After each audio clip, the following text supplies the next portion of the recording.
ಅನು ಕಿಚನ್ಗೆ ಸ್ವಾಗತ. ನಾನು ಅನಿತಾ. ಹಬ್ಬ ಹತ್ರ ಬರ್ತಾರೋದ್ರಿಂದ ಹಬ್ಬಗಳಿಗೋಸ್ಕರನೇ ಸ್ಪೆಷಲ್ ಆಗಿ ಮಾಡ್ಕೊಳ್ಳೋ ಕರ್ಜಿಕಾಯಿನ ನಿಮ್ಗೆ ತೋರಿಸ್ಕೊಡ್ತೀನಿ.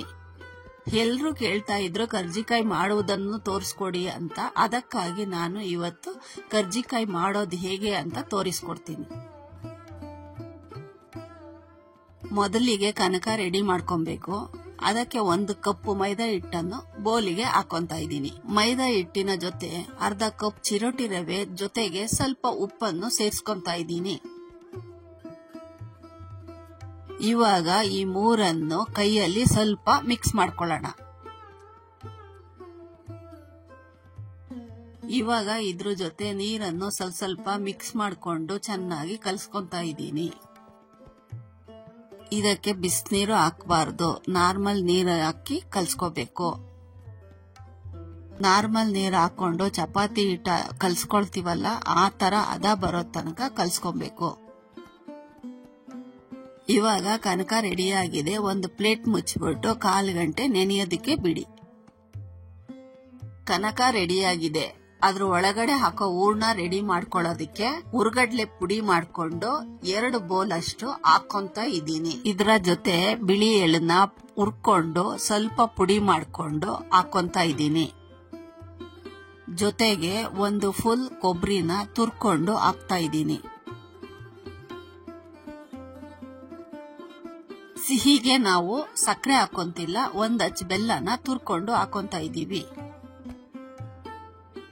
ಕೊನೆಗೆ ಅರ್ಧ ಸ್ಪೂನ್ ಏಲಕ್ಕಿ ಪುಡಿನ ಟೇಸ್ಟ್ಗೋಸ್ಕರ ಹಾಕೋತಾ ಇದ್ದೀನಿ. ಇವಾಗ ಇದನ್ನೆಲ್ಲನೂ ಚೆನ್ನಾಗಿ ಮಿಕ್ಸ್ ಮಾಡ್ಕೊಬೇಕು. ಇವಾಗ ಹೂರ್ಣ ರೆಡಿಯಾಗಿದೆ. ಮಾಡಿಟ್ಟಿರೋ ಕನಕನ ಇದ್ರ ಜೊತೆ ಹಾಕೊಂಡು ಕರ್ಜಿಕಾಯಿನ ರೆಡಿ ಮಾಡ್ಕೊಬೇಕು. ನಾನಿವಾಗ ಕರ್ಜಿಕಾಯಿ ಅಚ್ಚನ್ ಬಳಸ್ಕೊಂಡು ಕರ್ಜಿಕಾಯಿನ ಹೇಗ್ ಮಾಡೋದು ಅಂತ ನಿಮ್ಗೆ ತೋರಿಸ್ಕೊಡ್ತೀನಿ. ಇವಾಗ ಕನಕನ ಸಣ್ಣ ಸಣ್ಣ ಉಂಡೆಗಳನ್ನಾಗಿ ರೆಡಿ ಮಾಡ್ಕೊಳ್ಳೋಣ. ಉಂಡೆನ ಮೈದಾ ಹಿಟ್ಟಿನಲ್ಲಿ ಹಚ್ಕೊಂಡು ಮಣೆ ಮೇಲೆ ರೌಂಡ್ ಆಗಿ ಹರಿಬೇಕು. ತುಂಬಾ ದೊಡ್ಡದಾಗಿ ಒಸ್ಕೊಬೇಕು ಅಂತ ಏನಿಲ್ಲ. ನಮ್ಮ ಕರ್ಜಿಕಾಯಿ ಅಚ್ಚು ಎಷ್ಟಿದೆಯೋ ಅಷ್ಟು ಒಸ್ಕೊಂಡ್ರೆ ಸಾಕು.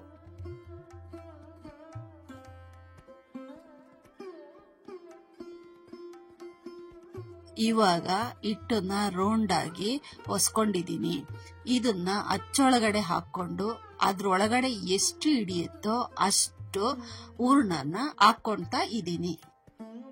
ಹೂರ್ಣ ಹಾಕೊಂಡು ಅಚ್ಚನ್ನ ಸ್ವಲ್ಪ ಟೈಟ್ ಆಗಿ ಪ್ರೆಸ್ ಮಾಡಿ ಸೈಡಲ್ಲಿ ಬರೋ ಎಕ್ಸ್ಟ್ರಾ ಹಿಟ್ಟನ್ನು ತಕ್ಕೋಬೇಕು. ಇದೇ ತರ ಎಲ್ಲ ಉಂಡೆಗೂ ಹೂರ್ಣ ಹಾಕಿ ರೆಡಿ ಮಾಡಿ ಇಟ್ಕೊಂಡಿದ್ದೀನಿ. ಇವಾಗ ಒಂದು ಬಾಣಲಿಯಲ್ಲಿ ಎಣ್ಣೆ ಹಾಕೊಂಡು ಎಣ್ಣೆ ಬಿಸಿಯಾದ ಮೇಲೆ ಅದಕ್ಕೆ ಒಂದೊಂದೇ ಕರ್ಜಿಕಾಯಿನ ಬಿಡ್ತಾ ಬರಬೇಕು. ಸ್ಟವ್ನ ಲೋ ಫ್ಲೇಮಲ್ಲಿ ಇಟ್ಕೊಂಡು ಕರ್ಜಿಕಾಯಿನ ಹಿಂದೆ ಮುಂದೆ ಮಾಡ್ತಾ ಕರಿತಾ ಇರಬೇಕು. ಈ ತರ ಚೆನ್ನಾಗಿ ಕರ್ಜಿಕಾಯಿನ ಎಣ್ಣೆಯಲ್ಲಿ ಫ್ರೈ ಮಾಡ್ಕೊಳ್ಳಿ. ಇವಾಗ ನಮ್ ಕರ್ಜಿಕಾಯಿ ರೆಡಿ ಆಗಿದೆ. ನಾವು ಮಾಡಿರೋ ಕರ್ಜಿಕಾಯಿ ನಿಮ್ಗಿಷ್ಟ ಆಗಿದೆ ಅಂತ ತಿಳ್ಕೊತೀನಿ. ನೀವು ಕೂಡ ಮಾಡಿ ಹೇಗಿದೆ ಅಂತ ನಮ್ಗೆ ತಿಳಿಸಿ. ಇದೇ ತರ ಸಿಂಪಲ್ ಅಡುಗೆಗಾಗಿ ಅನುಸ್ ಕಿಚನ್ ನ ಸಬ್ಸ್ಕ್ರೈಬ್ ಮಾಡಿ.